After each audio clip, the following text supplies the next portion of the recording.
প্রিয় বন্ধুরা, ঠিক কথা বলি আপনাদেরকে।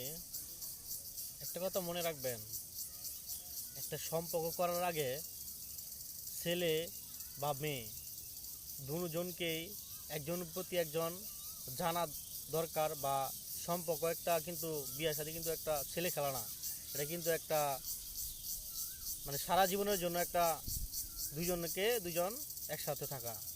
কিন্তু সেই সম্পর্কটা যদি হয় একজনের মেজাজ ওই রকম একজনের মেজাজ ওই রকম, একটা কথা মনে রাখবেন, বিয়ে করার আগে তার বংশ পরিচয়, তার ব্যবহার আচরণ, তার স্বভাব চরিত্র কেমন সেটি দেখে আপনারা যাচাই করে তারপরে তাকে বিবাহ করবেন। যদি সে মেয়েটা যদি আপনার সংসার আইসা যদি আপনার সংসারে অশান্তি করে, তাহলে কিন্তু আপনার মতো পুরা কপাল আর কেউ নাই।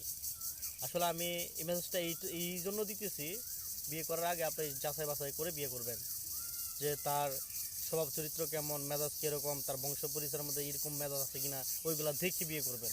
নাই তো কিন্তু জীবন শেষ। এটা মানে ভালো কথা বলে দিলাম, যাচাই বাছাই করবেন, না হলে কিন্তু সংসার জীবন বড় কঠিন।